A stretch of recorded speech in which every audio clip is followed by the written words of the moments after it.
स्वागत है आज की फटाफट न्यूज बुलेटिन में। पिछले 24 घंटों की ताज़ा तरीन और सबसे महत्वपूर्ण खबरें लेकर हम हाजिर हैं। तो चलिए बिना देर किए फटाफट शुरू करते हैं। सपा नेता पूजा पाल का अखिलेश यादव को पत्र, जताई नाराजगी। उत्तर प्रदेश की राजनीति में हलचल मचाने वाली खबर सामने आई है। समाजवादी पार्टी की नेता पूजा पाल ने पार्टी अध्यक्ष अखिलेश यादव को पत्र लिखकर अपनी नाराजगी जाहिर की है। पत्र में उन्होंने साफ लिखा है कि अब उनका समाजवादी पार्टी से विश्वास उठ चुका है और पार्टी की नीतियों पर भरोसा नहीं रहा। गौरतलब है कि पूजा पाल ने पहले भी सपा की कार्यप्रणाली पर सवाल उठाए थे, जिसके बाद उन्हें पार्टी से बाहर कर दिया गया था।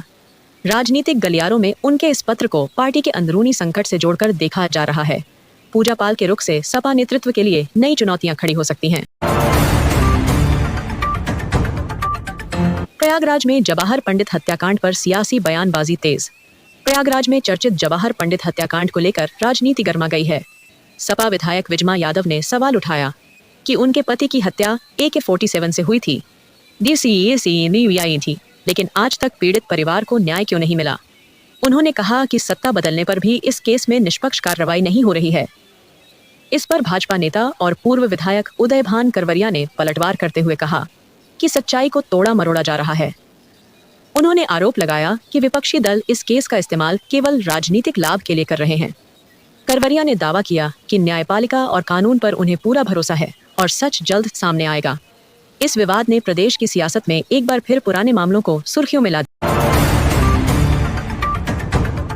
वाराणसी, बेदखली के आदेश से आहत बुजुर्ग ने तहसील परिसर में लगाई आग। वाराणसी के राजा तालाब तहसील परिसर में शुक्रवार को एक बुजुर्ग ने बेदखली के आदेश से आहत होकर आत्मदाह का प्रयास किया। जानकारी के अनुसार बुजुर्ग की ग्राम सभा की जमीन पर कब्जे को लेकर विवाद चल रहा था। अदालत से जमीन खाली करने का आदेश मिलने के बाद वह मानसिक रूप से परेशान थे। इसी दौरान तहसील में पहुंचे और अचानक अपने ऊपर ज्वलनशील पदार्थ छिड़ककर आग लगा ली। मौके पर मौजूद लोगों और पुलिसकर्मियों ने तुरंत आग बुझाने की कोशिश की और गंभीर रूप से झुलसे बुजुर्ग को BHU ट्रॉमा सेंटर में भर्ती कराया गया। फिलहाल उनकी हालत नाजुक बताई जा रही है। इस घटना से तहसील परिसर में हड़कंप मच गया। प्रशासन ने मामले की जांच शुरू कर दी है। बिजनौर, तेज रफ्तार स्कॉर्पियो की टक्कर से साइकिल सवार की मौत। बिजनौर जिले में शुक्रवार को दर्दनाक हादसा हुआ जब तेज रफ्तार स्कॉर्पियो ने साइकिल सवार को जोरदार टक्कर मार दी। हादसा इतना भीषण था कि साइकिल सवार की मौके पर ही मौत हो गई। स्थानीय लोगों ने घटना की सूचना तुरंत पुलिस को दी। पुलिस मौके पर पहुंची और मृतक के शव को कब्जे में लेकर पोस्टमार्टम के लिए भेज दिया। प्रत्यक्षदर्शियों के अनुसार स्कॉर्पियो काफी तेज गति से आ रही थी और अचानक साइकिल सवार को टक्कर मार दी। हादसे के बाद चालक को पकड़ लिया गया और पुलिस ने उसे हिरासत में ले लिया है। मृतक की पहचान कर परिजनों को सूचना दी गई। इस घटना से क्षेत्र में अफरा तफरी मच गई और लोगों ने लापरवाह ड्राइविंग पर नाराजगी जताई। पुलिस मामले की जांच कर रही है। नोएडा सड़क हादसा, 2 डिलीवरी बॉय की मौत। ग्रेटर नोएडा में रविवार देर रात नेशनल हाईवे 91 पर एक दर्दनाक सड़क हादसा हो गया। हादसे में 2 डिलीवरी बॉय की मौके पर ही मौत हो गई। जानकारी के मुताबिक दोनों युवक मोटरसाइकिल से डिलीवरी करने निकले थे। तभी तेज रफ्तार गाड़ी ने उन्हें जोरदार टक्कर मार दी। टक्कर इतनी जबरदस्त थी कि बाइक के परखच्चे उड़ गए और दोनों की मौके पर ही मौत हो गई। आसपास के लोगों ने तुरंत पुलिस को सूचना दी। पुलिस ने शव कब्जे में लेकर पोस्टमार्टम के लिए भेज दिए हैं और फरार वाहन चालक की तलाश शुरू कर दी है। इस हादसे से इलाके में सनसनी फैल गई और मृतकों के परिजनों में कोहराम मच गया। पुलिस का कहना है कि CCTV फुटेज खंगाले जा रहे हैं और आरोपी चालक को जल्द गिरफ्तार किया। गोरखपुर, पुलिस मुठभेड़ में शातिर चोर नूर आलम गिरफ्तार। गोरखपुर के बढ़लगंज इलाके में गुरुवार रात पुलिस और बदमाशों के बीच मुठभेड़ हुई। इस दौरान शातिर चोर नूर आलम पुलिस पर फायरिंग करते हुए भागने की कोशिश कर रहा था। जवाबी कार्रवाई में गोली लगने से वह घायल हो गया। पुलिस ने उसे तुरंत पकड़कर इलाज के लिए अस्पताल में भर्ती कराया। पुलिस के अनुसार नूर आलम इलाके में कई चोरी और लूट की वारदातों में वांछित था। उस पर पहले से ही कई आपराधिक मामले दर्ज हैं।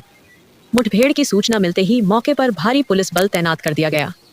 अधिकारियों का कहना है कि अपराधियों के खिलाफ सख्त कार्रवाई जारी रहेगी। इस घटना के बाद इलाके के लोगों ने राहत की सांस ली है। पुलिस ने हथियार भी बरामद किए हैं। यूपी की नगर पालिकाओं में स्मार्ट क्लासरूम, EV स्टेशन और डिजिटल सेवाओं की शुरुआत। मुख्यमंत्री योगी आदित्यनाथ ने शुक्रवार को नगर विकास विभाग की समीक्षा बैठक में अधिकारियों को निर्देश दिए कि प्रदेश की नगर पालिकाओं को स्मार्ट और विकसित बनाया जाए। उन्होंने कहा कि बेहतरीन नगरीय अवस्थापना और नागरिक की सुविधा के लिए स्मार्ट क्लासरूम, इलेक्ट्रिक वाहन, ईवी चार्जिंग स्टेशन और डिजिटल सेवाओं का शीघ्र कार्यान्वयन जरूरी है। योगी ने अधिकारियों से कहा कि प्रत्येक नगर पालिका में आधुनिक तकनीक और डिजिटल प्लेटफॉर्म को बढ़ावा दिया जाए ताकि जनता को तेज एज सुविधाजनक और पारदर्शी सेवाएं मिल सकें। उन्होंने यह भी जोर दिया कि शहरों में आधारभूत ढांचे के सुधार और पर्यावरण अनुकूल योजनाओं पर विशेष ध्यान दिया जाए। इस पहल से यूपी की नगर पालिकाओं का स्वरूप और सेवाएं दोनों ही आधुनिक और प्रभावी बनेंगी।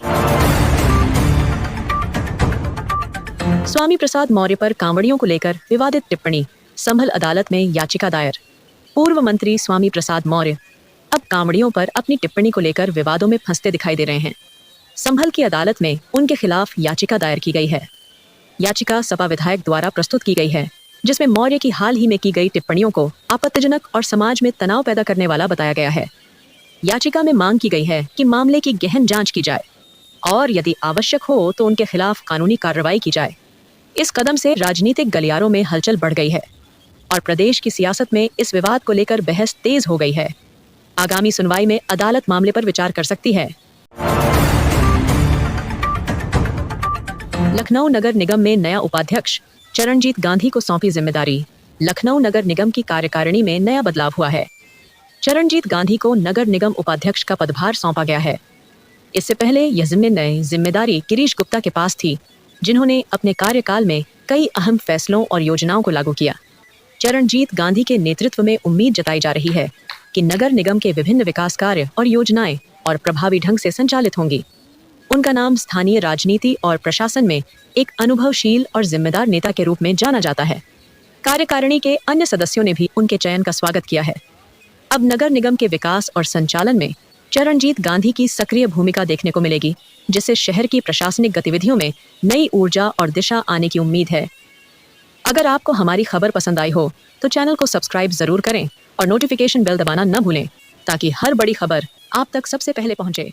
धन्यवाद, मिलते हैं कल के समाचार में।